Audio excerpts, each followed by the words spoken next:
I so badly wanted to give this thing a negative review because of how much it frustrated me, but the truth is, it got one aspect so impressively right that I have no choice but to recommend it. Let's get undone.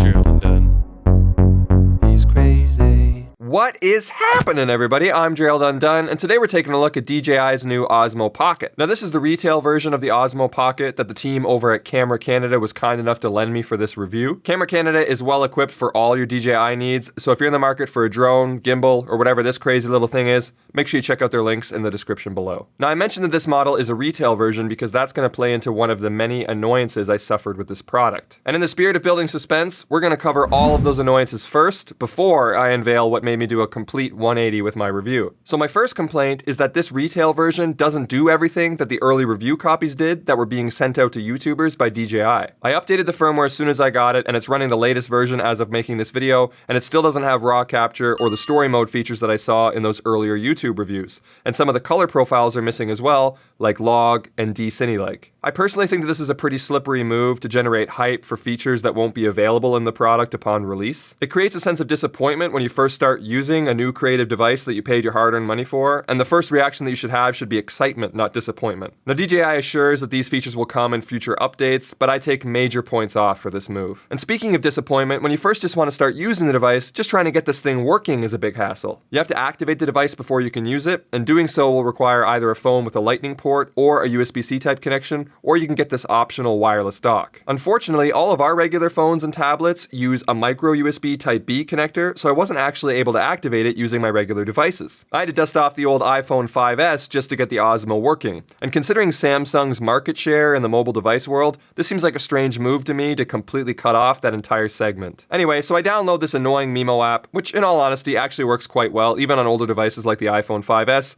but it is a little bit laggy, and the entire setup process was constantly bombarded by this annoying and tedious instructional video that kept jump scaring me while I was trying to set up the Osmo. Before activation, download DJI Mimo from the App Store. Now, although I think the build quality is quite nice, I do have some issues with some design choices. For instance, on the bottom is where the USB-C port is. This is where you would charge it or attach any external devices like a microphone, and this seems kind of silly to me because when something is attached, obviously you can no longer set it down on its base, and also it takes up prime real estate for what would be the perfect location for a 1/4-20 thread, so you can mount it on a tripod or rig it up in some other way. But currently, there is no way to do that, and this port could have easily been on the side. Now, I did come up with a workaround for this. When you have it attached to the phone, you would attach it like this, and then you would get one of these grips for the phone that has the 1/4-20 thread on the bottom. You'd grip that onto the phone, and then you could obviously attach this to a tripod, but that's another additional expense. And speaking of attaching it to a phone, I do like how the adapters are designed. I think that they fit well into the body. They're secure and have a nice fit, and similarly, into the phone, I think it fits well. But I dislike how many features require the phone in order for them to be utilized. For example, if you want to adjust your exposure settings or change your frame rate beyond just the 30p and 60p options, you're going to have to use the phone, and that kind of defeats the purpose of the device being so tiny. And speaking of it being tiny, I don't actually like how small it is. I like the idea of it being pocket-sized, and the case that it comes with is well thought out and it even accommodates the adapters and connections, but I just think it might be too small for a fully grown man, at least for my hands anyway. I've got more of my hand hanging off of this thing than I do grabbing onto it. And in order to avoid accidentally pressing a button or covering up the microphone, I need to hold it in a way that doesn't feel secure and constantly makes me feel like I'm going to drop it. And as much as I complimented the build quality earlier, I don't think that it can take a 6-foot drop. And it's not really any better when the phone is attached. I mean, yes, I can hold it with 2 hands now, but I don't really like the idea of it flexing at a tiny connection point, and I don't like having the camera so far off axis from the monitor either. It's a pretty cool idea, but now I feel like I'm going to drop 2 things instead of 1. Plus the economical aspect of the phone. I mean, sure, everybody probably has one,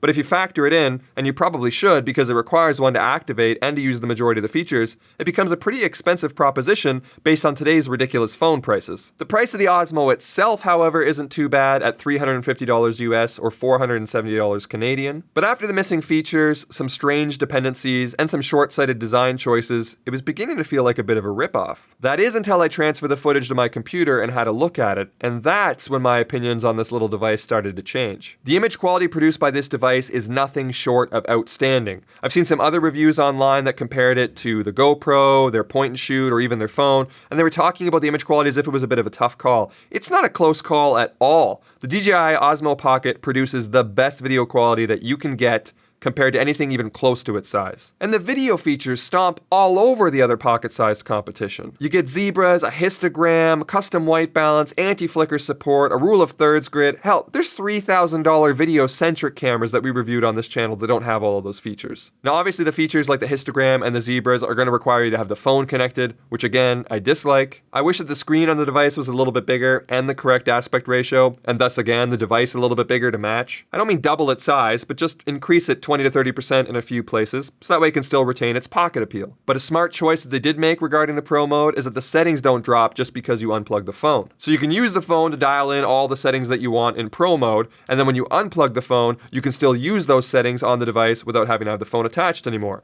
The only issue obviously is that you can't change them, because if you do change them, you have to go back to basic mode, and then you'll have to connect the phone again if you want to re-enable those Pro features. But I do think it's a smart workaround. Its low light performance is quite strong compared to other pocket-sized devices. The lens here is a 26mm full-frame equivalent with a maximum aperture of f2, so that's up to a stop brighter than some of its competition. And the focal length is nice. It's wide, but it's not so wide that it distorts the perspective much. It's capable of up to 4K 60 with 100 megabits per second bitrate, and there is this Superfine mode that on the DJI website claims to give you better quality through a higher bit stream, but my test showed that this might just be some marketing nonsense disguising basic output sharpening. First of all, clips recorded at Fine and Superfine have almost exactly the same bitrate, and the look of Superfine can be recreated very easily by just applying some sharpening to the Fine recordings. Personally, I'd always recommend using Fine because I think it's better to sharpen in post and start with a slightly softer image. Plus, the device heats up more when using Superfine for no apparent benefit. Now, speaking of heating up, another feature that this device has that again, even $3,000 cameras don't, is there's no 30-minute record limit. Now, I know that just has to do with import restrictions based on the category of the device, but I still think it's worth boasting about. And when recording for long durations, battery life isn't that much of a concern either because the device can actually be powered while recording over USB. And depending on the frame rate and resolution combination you choose, it can actually charge while recording as well. Now at 4K 60p, the battery definitely goes down, but it goes down very slowly compared to when you only use battery power. On battery power alone, you'll get about 90 minutes of recording at 4K 60p, but if you have USB power supplied, after 41 minutes of recording, I only lost 9% of the battery. So that's going to be much longer, and this will make it an excellent device for prolonged time lapses. And it has a great time lapse feature, which allows you to use the pan of the gimbal to achieve a bit of a rotating time lapse.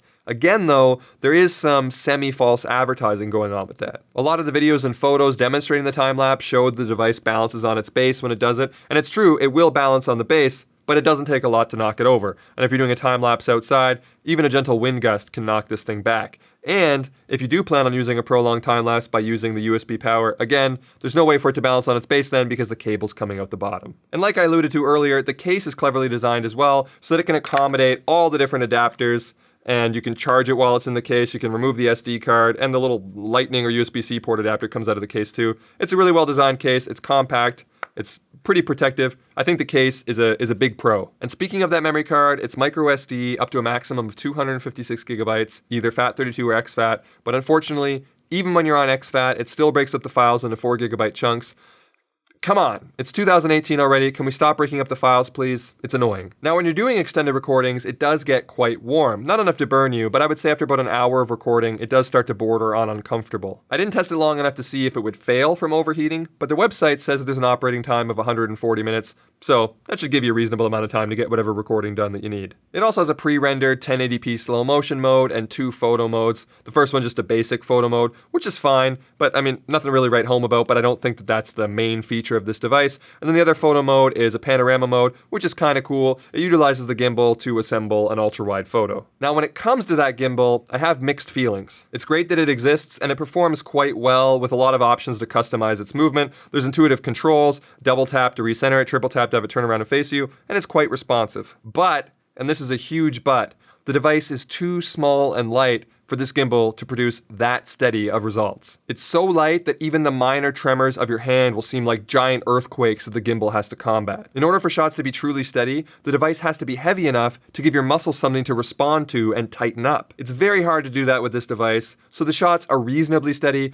but not as steady as you would expect from the word gimbal. The audio was improved on the most recent firmware update, and it's not too bad considering that's just a tiny pinhole on a micro device. It faces the same direction as the screen, so it's definitely intended for self-filming and vlogging, but again, it's easy to cover up or make noise into it because there's not really another place to put my fingers while trying to hold it securely. Now, one of the ways that it produces a sharper image over, say, something like a GoPro is that it actually focuses rather than having everything in focus with a softer diffracted image. And after the latest firmware update, the autofocus is pretty good. Every once in a while it jumps to some random target, but it mostly does what you want it to, and it's really good with faces. It has an easy to use tracking system that involves just drawing a box, and when it's tracking a face, it can actually track the face out of the frame, which is a pretty cool feature. The depth of field it produces is usually quite pleasing, and the in-focus elements are very sharp. So that's pretty much all the points I wanted to hit on. And it's been a weird experience for me. Personally, I don't really like using the device. I don't enjoy holding it, and it's too light to be truly gimbal stable. I don't like attaching a phone, and I don't like that I can't use my phone of choice because of the adapters provided. I don't like the reliance on accessories, and I hate the activation process. Stop doing that, DJI and other companies. It's dumb, and everybody hates it. I don't like the position of the bottom port or the rigging options, and I don't like the sneaky marketing nonsense like fine versus superfine, or getting YouTubers to promote features that don't exist yet. If this device was just all of those things, but then produced an image identical to a GoPro or a phone, I wouldn't be anywhere near recommending it because at least the GoPro can take a beating. But it doesn't produce that. Instead, it produces the best image quality I've ever seen on a device this size, rivaling cameras that cost multiples of its price. And it has the entire array of video features to go along with it. Histogram, zebras, custom white balance, 4K 60, USB power supply, and no record limits. Basically, it's a tiny video camera that records video better and with more supporting features than anything else in its size or price range. And isn't that what's most important? How well it does its main job? So despite everything I dislike about using it, when it comes to a video camera that fits in your pocket, there's nothing else I'd rather use. And that's my question for you guys. What's most important to you when it comes to a device? Is it more important that you enjoy using it? Or is the end result what matters most? Let me know in the comments below. But that's going to be it for me. I hope you found this video helpful or at least entertaining. And if you did, make sure you leave it the old thumbs up and consider subscribing if you haven't already. But if you did not find this video helpful or entertaining, feel free to hit the dislike button twice. All right, I'm done.